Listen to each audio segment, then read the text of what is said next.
It's very nearly there. How much has rusedski got left? I sense quite a bit. He never seems to have lacked belief. No, he never lacks determination. Henman's still got to earn this. But he's been on such a high plateau of form for the last 2¼ hours. Rusedski serving to stay in the match.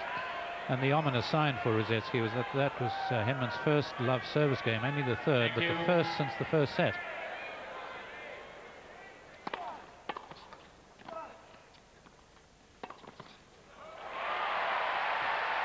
And so it continues. One glorious shot after another.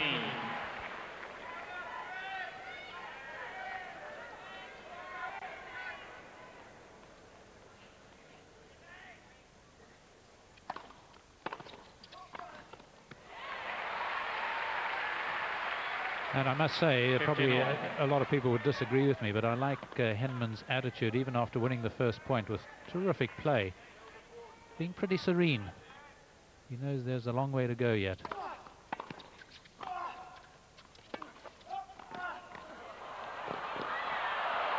Well played, rusedski. Seemed to see it late, but he had total control when he got there. 30-15. Yes, the players have such a skill at playing the stop volley from way out wide on that backhand side. A lot more control, just because the technique is a bit more natural on the volley. Thank you. 14-15.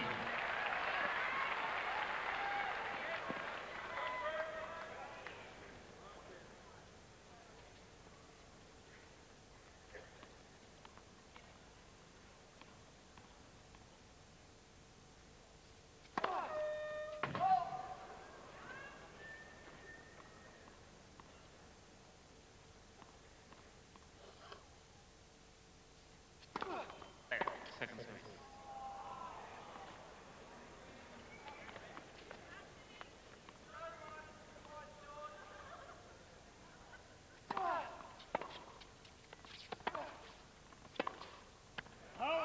Game, rusedski, ball change, please.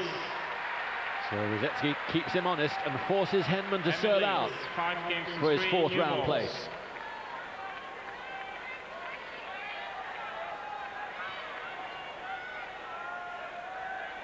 Well, it all seems to be working in Henman's favour, doesn't it? New balls at this stage, but I do believe if you use them poorly, it actually plays to the returner's advantage. You've got to get in a good high percentage of first serves. Otherwise, Fido here will snap back at you. New equipment for rusedski, just to make Henman wait that little bit longer. But Henman's been around enough to expect anything and everything. And the theory being, of course, tighter rackets with the newer balls, because they fly anyway. The rackets naturally loosen up as the match progresses. Thank you. Usually a very clinical finisher is Henman.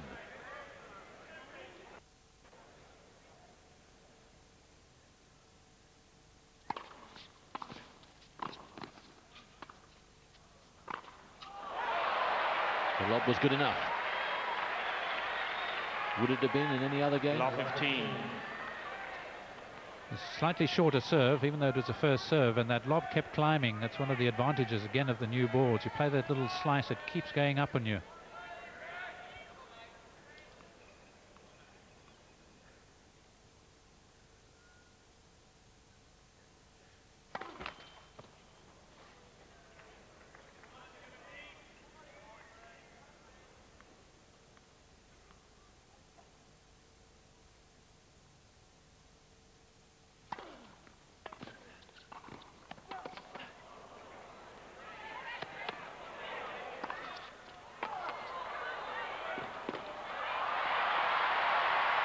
Just enough.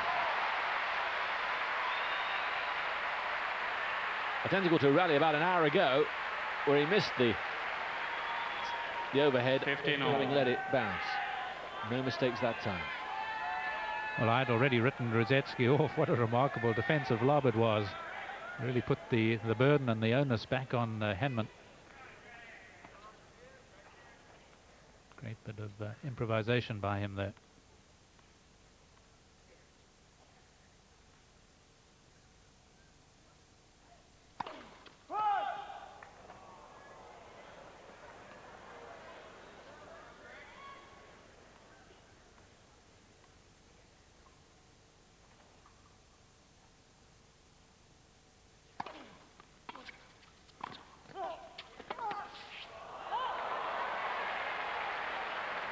Don't think he's injured, just a slip. 30-15. Pride dented. But look at the second serve by Henman. He's really given it a lot of air so that he can get in a lot closer. Took speed off the ball, a little look across at Rusedski there. But his whole intent was to play the volley from inside the service line. Thank you.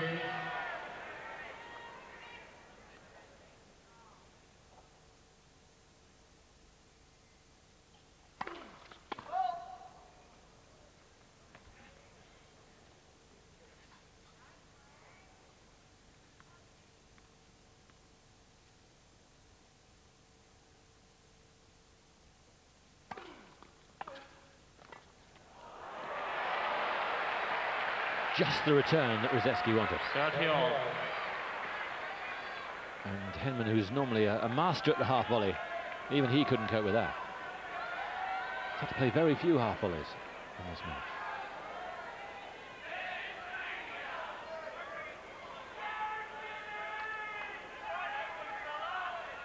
Thank you.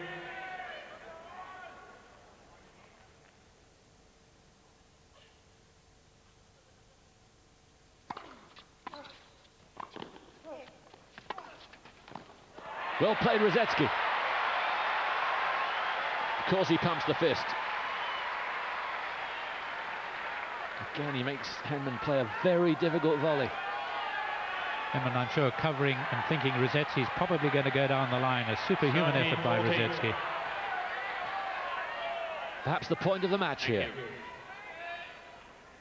Breakback point.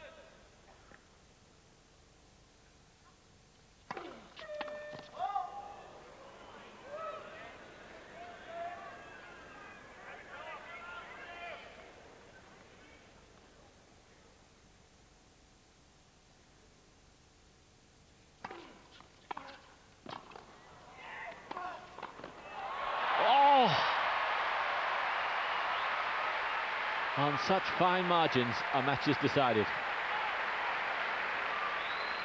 It was a great save on the low forehand volley, but Rusedski should have had this. He just gave it too much air. Henman was covering it, but you could see he was always angling it in, and it was too high above the net. What nerve. He's a cool customer, is Mr. Henman.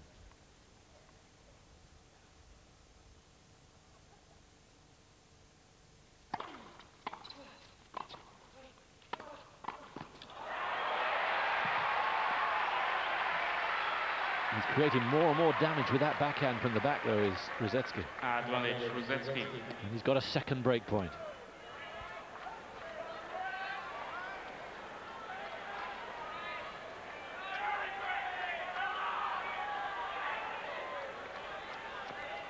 Thank you.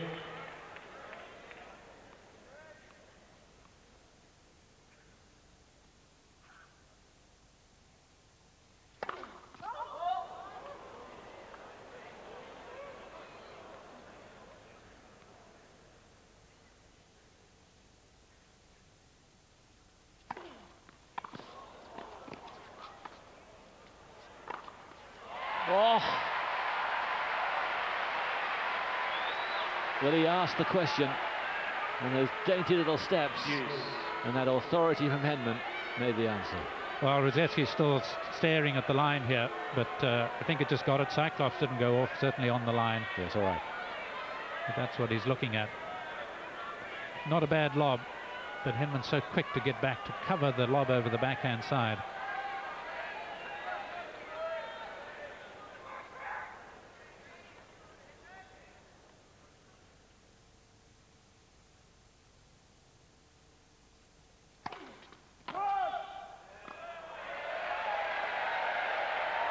Well, the great supporters thinking that at last he's got a call.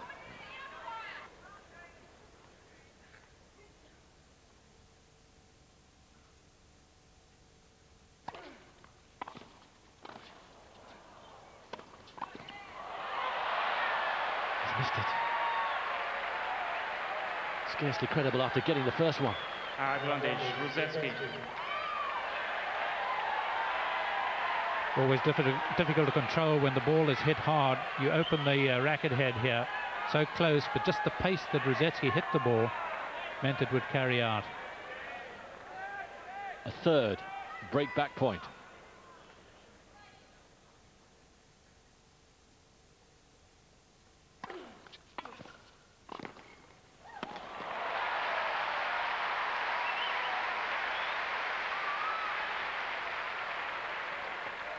He's played the break point so well. Couldn't have been under any more pressure. Another phenomenal game, this one. You know what? I think he's earning his spurs if he's to win this.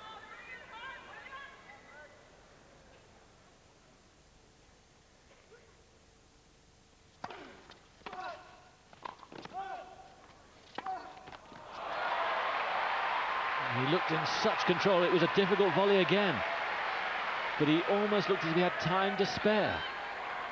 So quick was he across. Advantage, henman. So after 2 hours and 26 minutes, it's match point for the number 6 seed. Thank you.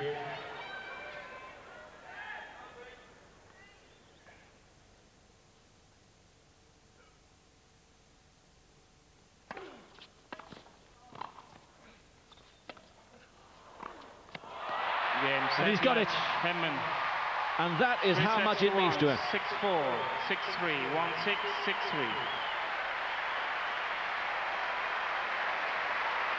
A warm handshake. And there will be utter relief in Henman. Defeat against rusedski here was too awful to contemplate. He's through, and you can see there's no joy there, just utter relief, but he should be very happy with himself for a super performance. rusedski feels he didn't get the breaks here and there, he may be right, but the important thing was that Henman held firm. It was a super match for... Well, a standing ovation for these two, and I found it absolutely riveting, I suppose for more reasons than one. But I thought Henman's play was absolutely outstanding. I thought his temperament was quite remarkable, quite a contrast, but understandable contrast, because he started so well. rusedski, loved 2 down in sets, was obviously going to get a bit angry. But Henman played the match as if he felt that this was just one match in a step towards the title. Let's hope for his sake it is. Well, he played awfully well. The match lived up to his billing. He can relax now, but I think it'll take him some time. A really hard night at the office for Tim Henman, but he's through to the 4th round, and he'll play Jonas Bjorkman right there. Thank you very much, Simon and Fru. A totally absorbing match. I mean, such